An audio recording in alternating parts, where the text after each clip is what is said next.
vivemos mais uma seca no estado do Ceará. As secas são um fenômeno recorrente no estado e geraram, ao longo da história do estado, diversos impactos econômicos, sociais. E esses impactos, eles, de certa forma, povoam o imaginário da população cearense e da população brasileira sobre o estado do Ceará e sobre a questão das secas. Essas secas, elas começam a ter um impacto registrado severo a partir do século XVIII. Aconteceram secas anteriores, com registro na população indígena, mas do ponto de vista de maior escala, a seca de 1777 foi uma seca que gerou sua marca. Depois disso nós tivemos as secas do século XIX, notadamente a seca de 1888, e essas secas elas geraram um impacto econômico severo. O ciclo do gado e do algodão, que se iniciara um pouco antes dessa data, tinha 45 anos aí de desenvolvimento, com essa seca teve um impacto severo, com uma grande mortandade de gado, um processo migratório, e a seca deixa de ser um fenômeno rural para ser um fenômeno urbano. A cidade de Fortaleza cresce em 5 vezes sua população durante a seca. Várias pessoas chegam a óbito na cidade de Fortaleza em função das condições adversas originadas pela questão da seca, doenças de veiculação hídrica e outras doenças que acometeram em um dia. Mais de 1000 pessoas chegaram a óbito em Fortaleza. Então, na realidade, as secas elas marcaram imensamente aí a trajetória de desenvolvimento do estado, geraram impactos severos na economia, na cultura e na sociedade cearense.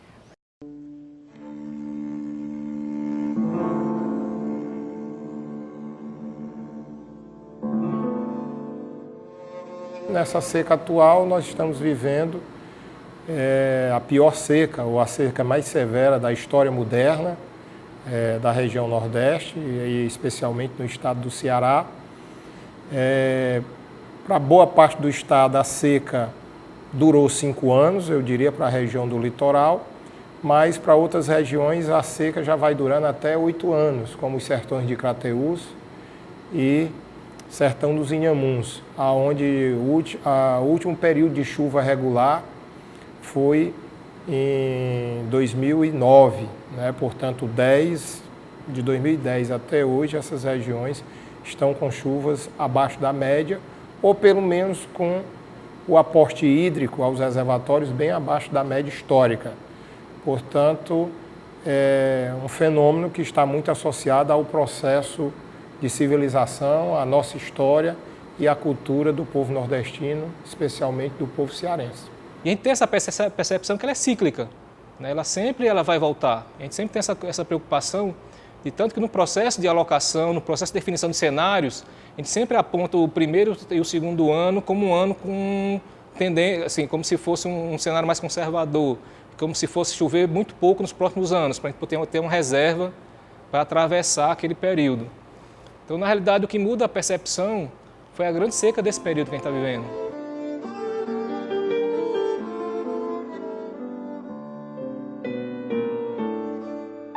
Nós tivemos muitas as cidades do nosso estado afetadas drasticamente com essa catástrofe. O saneamento foi afetado da seguinte forma. Primeiro, a escassez de água e a busca de novas soluções, de novos mananciais, para cada uma dessas aglomerações urbanas ou rurais. Se você entender de que uma cidade ficar sem abastecimento de água é muito triste. A repercussão não é no ser humano só, é na economia, é no comércio, é na indústria. Eu digo que a seca tem 2 faces. A seca hidrológica, aquela que afeta, né, essa face que afeta o abastecimento d'água das populações, e a face socioeconômica, né, que afeta a sobrevivência das pessoas quanto à renda. Então, eu posso ter a chamada seca verde, que geralmente não se tem qualquer safra, né, de sequeiro, como a gente chama, ou seja, a agricultura de sequeiro não propicia uma safra desejável, ou seja, as perdas agrícolas são grandes, mas Se chover forte num determinado espaço de tempo, eu posso ter os reservatórios cheios. Então, a seca, ela não é uma seca hidrológica, porque eu tenho água nos reservatórios, portanto, posso garantir água para as populações rurais, as populações urbanas, mas eu não tenho safra. Então, é a chamada seca verde. E eu tenho o inverso também. Eu posso ter uma chuva bem distribuída ao longo de 4 meses, né, da quadra chamada quadra invernosa, que me propicia uma boa safra, mas a chuva cai de forma muito distribuída no tempo e no espaço, e aí eu não tenho aporte aos reservatórios. Então eu vou ter uma safra razoável, mas não vou ter a água garantida para a população. O que caracterizou essa seca, que a gente considera a mais severa da história, né, que ela é mais caracterizada do ponto de vista do período de 2012 até 2016, portanto 5 anos, foi que ela impactou em todas as faces, né, que a seca, em todos os setores que uma seca pode impactar. Então você vai ter impacto na agricultura e sequeiro, vai ter impacto na agricultura irrigada, vai ter impacto na indústria e vai ter impacto nos centros urbanos. E esse impacto da seca, ela vai se dar não só pela diminuição da disponibilidade hídrica, como também com a piora da qualidade da água. Quando a gente fala de qualidade de água bruta, a própria água bruta já naturalmente é uma qualidade de água bruta, ou seja, não é uma água para consumo direto. Normalmente é uma água que não tem muito sais, as águas que estão acumuladas nos açudes não tem tanto problema de sais, mas tem um problema da eutrofização, que aí naturalmente são águas que devem ser tratadas pelos sistemas de tratamento, né, pelas concessionárias de saneamento. E o problema é que com o agravamento da seca, o rebaixamento da acumulação, é natural que o acúmulo dessas impurezas que a água já tem naturalmente se torna muito mais concentrado, né, e aí sim causa um impacto seríssimo na questão da capacidade de tratamento, né? A gente sabe que devido até à limitação da capacidade das estações de tratamento, que algumas são feitas já há vários anos, décadas, algumas estações elas vinham se adaptando a um tipo de água que era possível tratar satisfatoriamente numa acumulação razoável, o açude com níveis satisfatórios. Agora, quando chega um nível que a gente está chegando com esse período de seca, a situação é bastante diferenciada. Algumas estações não têm capacidade nem de tratar com o sistema convencional que eles vinham adotando, que é um sistema simplificado que eles vinham adotando, né? Então isso também gerou um investimento muito pesado das companhias de tratamento de água, né? Mais investimento em produtos e a dificuldade realmente de tratar a água com níveis de eutrofização muito grande. Você imagina um açude com percentuais de 5%, 2% só de água, o que não deve ter de concentração dos poluentes, de impurezas, que nessa condição realmente chega até um ponto que não é possível tratar. O impacto foi violento, não só na qualidade de vida do ser humano, mas no custo do acesso à água. Se nós pensarmos que só na zona rural o Exército e a Defesa Civil chegaram a ter 3.000 carros-pipa dia no estado de Ceará para atender essa população, quanto não custa isso?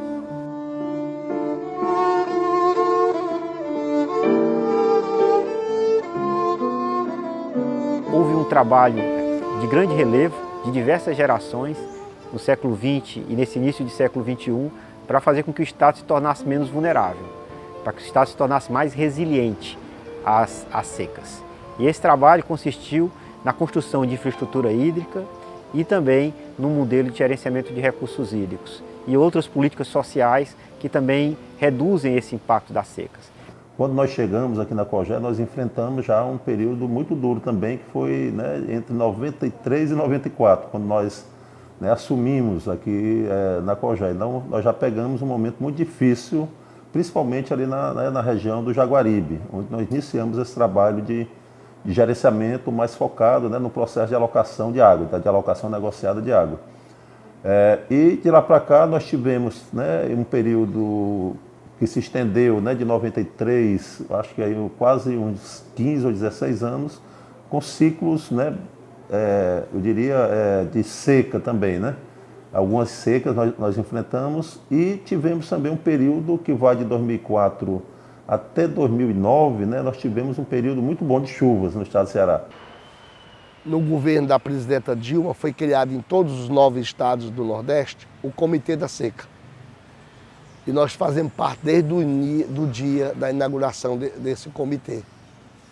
Alguns estados do Nordeste já o comitê já não funciona mais, porque houveram chuvas, alguma solução, alguns anos que deram na média ou acima da média, mas o Ceará vem continuando esses 6 anos, toda segunda-feira da semana, no Corpo Bombeiro, onde se reúne o Comitê da Seca do Estado do Ceará. São reuniões sistemáticas que são feitas, né? Nós temos um grupo de contingência que se reúne toda sexta-feira no gabinete do governador. Uma vez por mês tem a participação do próprio governador, né? E essas informações são colocadas toda sexta-feira, tanto da questão de impactos quanto das soluções, né?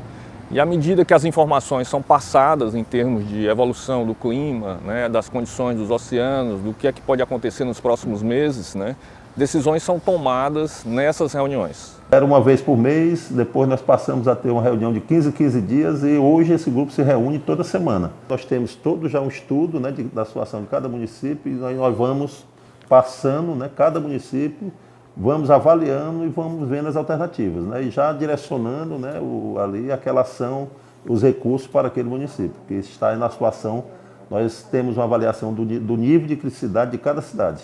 Então, esses municípios, todos já tiveram alguma ação para que o município não entrasse em colapso. Nós vamos estudando, vendo alternativas, né? Discutindo também, se discute muito no grupo, né? Quais são as alternativas, se é poço, se é uma adutora, se é um poço de Jacó, né? Se é uma transferência de água, ou se é uma fonte que já existia ali no município, que a gente vai estudar. Uma outra ação que fizemos e estamos ampliando na seca, são ações de poços nas dunas do Pecém e nas dunas do Cumbuco. E a introdução do poço unidirecional, um poço grande. E a captação da água da Lagoa do Cauí, que nós não fazíamos, para utilizar. Nós tivemos sempre a ideia de que para termos água, para abastecer 9 milhões de habitantes, que é praticamente a população do estado, nós temos que ter uma rede de açudagem. A princípio, quando se começou a trabalhar essa rede de açudagem, ainda no início do século XX, né, e até meados do século XX, se tinha o paradigma de que a água tinha que ficar dentro do reservatório, que se soltasse a água no rio, você estava perdendo água. Com o tempo, surgiu o processo de perenização de rios.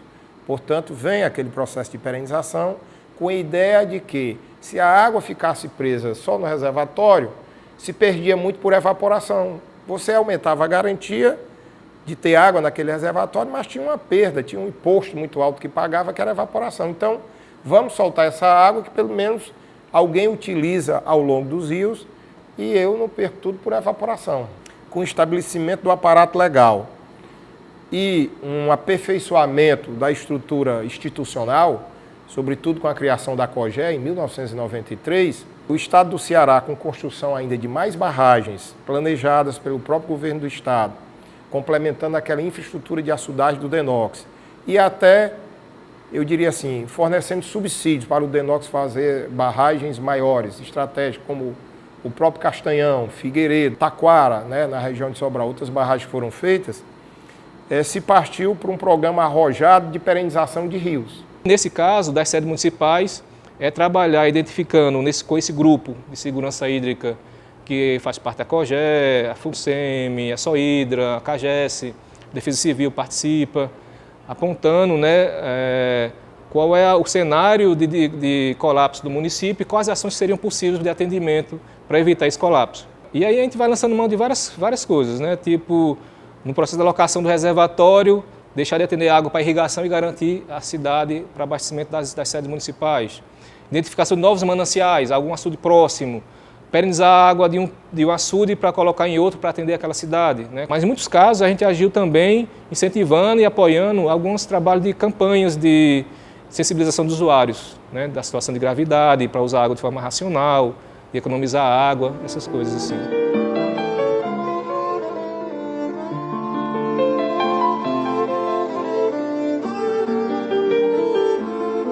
Há um grande conflito, né, no processo de alocação de água, porque quem está no Vale do Jaguaribe não quer que a água venha para Fortaleza. E quem está em Fortaleza, até porque a água viria para abastecimento humano, se acha no direito de que venha para cá a maior quantidade de água possível, porque é mais prioritária a água para uso humano do que para abastecimento da agricultura. Mas a gente tem que olhar os dois lados. As pessoas precisam beber água, precisam de água para sobreviver, mas precisam de água também para gerar emprego. É um nível de conflito muito grande, porque você está, de certa forma, está na mesma bacia, mas você está transportando água de uma população para outra. Mesmo justificando que é uma sede municipal, do impacto disso, socioeconômico, mas você tem reações negativas quanto a isso. É aquela ideia de estar levando minha água para atender outros usuários. Nós tínhamos uma região que é bastante produtiva no estado do Ceará, que é a bacia do Jaguaribe, também bastante afetada, já com uma redução de quase 80% nas suas atividades econômicas.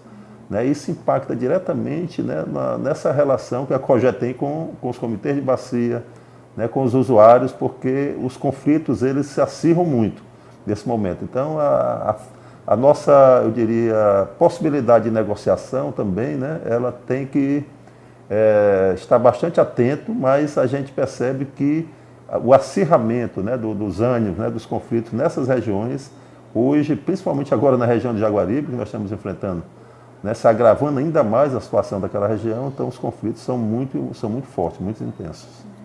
Negociar com os comitês de bacia do Jaguaribe é a inclusão do Comitê Metropolitano nesse processo de decisão. Porque a gente já vinha percebido isso, que o sistema Jaguaribe não era mais o sistema só Jaguaribe. Com a construção do eixão, houve uma incorporação artificial de outra bacia. Então o sistema não é mais sistema Jaguaribe, ou Banabuí, Jaguaribe, Banabuí, como a gente falava antes. É sistema Jaguaribe RMF. Por mais que os usuários da região não aceitem muito essa posição, mas hoje a gente não pode mais falar só o Jaguaribe, temos que falar o sistema Jaguaribe Metropolitano. Nunca as reuniões são tranquilas na região de Jaguaribe, em função de que eles têm colocado muito que é necessário também que aqui na região metropolitana se gere também água, que ela possa também economizar mais água, para que isso não atrapalhe as atividades produtivas na região de Jaguaribe. Nós respeitamos a decisão do comitê, foi bastante discutido, acirrado a discussão,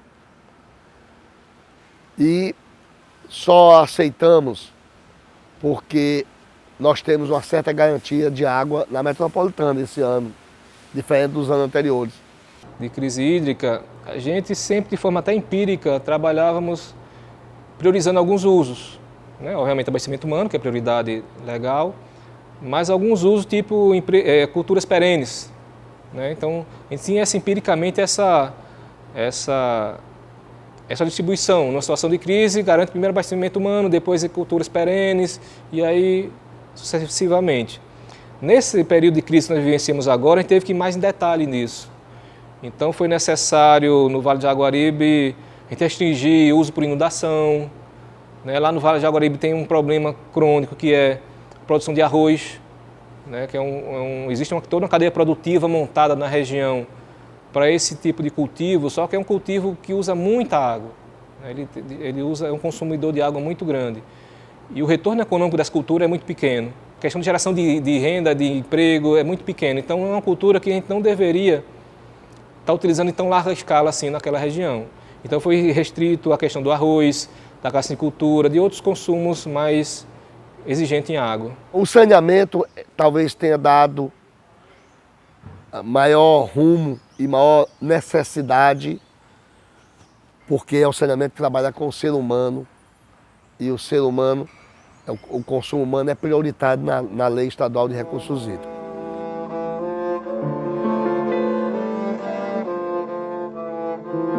Obviamente, existem novas atividades que devem ser consideradas nesse processo de gestão de seca. O planejamento de seca hoje ainda é um planejamento muito limitado, do ponto de vista de você definir quais são as ações que vão ser realizadas durante a seca, no decorrer da seca. Se não fosse as decisões tomadas em 2009 para, eu vou chamar de não observar o plano de controle de cheia do Castanhão, hoje com certeza nós não teríamos mais água para a região metropolitana de Fortaleza, né? Foi decidido não observar o plano de controle de cheia para poder terminar o período chuvoso em 2009 com o maior estoque de água possível, né, no Castanhão, exatamente pensando no período a seguir, que já tinha indicativo de ser um período seco. Eu tenho batido muito na tecla de que a gente precisa encarar o futuro de recursos hídricos no Estado, e não só de recursos hídricos, mas da questão do próprio modelo de desenvolvimento que consuma água, numa visão diferenciada, né? Uma das coisas que eu já tinha colocado em outros momentos é que a gente precisa fazer uma reavaliação da capacidade hídrica do Estado, considerando outra realidade de recarga, considerando a possibilidade da própria mudança climática estar interferindo nisso. Nós precisamos avançar, né, na nossa região, no nosso estado também, de outras redundâncias com relação à produção de água, né? Esse processo de reuso e também na dessalinização. E no aproveitamento melhor também das águas subterrâneas. Nós vamos deixar aí, de 2012 para cá, já foram feitas mais de 4.000 ações, né, de aproveitamento de água subterrânea. Quer dizer, que nós vamos deixar, né, para enfrentar, né, ainda estamos dentro da seca, mas numa próxima seca nós estaremos mais preparados também com relação a uma outra reserva que é a água subterrânea. Não tem muita coisa que a gente poderia ter feito diferente, não.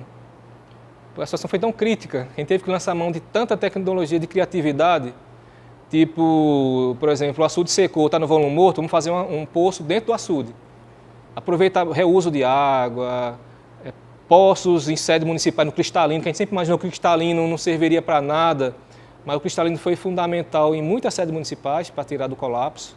Duas coisas acho que a gente tem que fazer, que eu faria diferente talvez. Não, com certeza. Primeiro, a gente tem que ter um plano. Tem que ter um plano de seca, a gente tem que ter um plano de gestão de seca, porque a gente sabe que ela vai vir de novo. E outra coisa que é necessário, que a gente não tinha, que a COGE tem que incorporar, está dentro desse plano de seca também, de certa forma, é não afrouxar os controles. Mesmo no período cheio, mesmo no período de muita chuva, a gente tem que manter nossos controles, porque ele vai vir um período de seca. Eu acho que o modelo da reunião de alocação, ele tem que ser revisitado, né? Eu acho que ele tinha que ser mais interativo, como era no passado, na sua origem, né? A gente tem algum nível de interatividade, né? Hoje nós temos um modelo muito protocolar, né? A gente apresenta alguns cenários, né? Mas não tem, digamos assim, interação com as demandas do usuário. Antes a gente tinha... A política de água tem que andar na frente das outras políticas, né? Nós temos que estar sempre pensando em ir criando, estabelecendo as infraestruturas hídricas e fazendo a gestão, já prevendo o que vai acontecer no futuro, mais do que em qualquer outra política.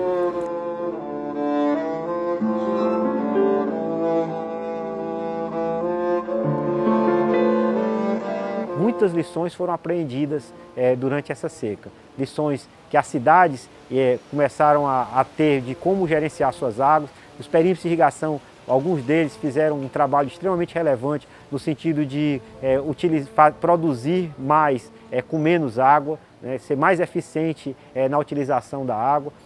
Então são lições que são importantes e que precisam ser documentadas, incorporadas no planejamento para que no futuro nós sejamos mais resilientes ainda e que as secas que hão de vir no futuro sejam menos intensas, né? O estado do Ceará tinha um planejamento para a seca, mas eu diria que não com um olhar tão criterioso, com um olhar tão fixo para a seca. Bem, uma das coisas mais importantes que eu acho que essa seca assim, também nos ensinou é que para trabalhar essa questão da convivência com a seca, você tem que ter todo um trabalho de integração institucional. São várias instituições que atuam, né, nessa área da convivência, né, com o semiárido, atuando de forma convergente. Eu acho que nós estamos vivendo um momento ainda crítico, né, mas também rico, né? Essa seca demonstrou algo que eu mesmo nem imaginava, né, que conseguiríamos assim passar por ela da forma que estamos passando, com muito sacrifício, né? Mas eu não tinha percepção que nós tivéssemos uma capacidade de criatividade e de dirimir os impactos tão grande como nós estamos tendo. A nossa companhia, a CAGES, durante esse período de seca, investiu muito. Além do que estava previsto, para não deixar nenhum cearense sem água. Algumas cidades, alguns momentos, ficamos em situações muito difíceis, fornecendo um volume muito aquém do necessário. Mas a sociedade é testemunha de quanto a CAGES investiu e tem investido.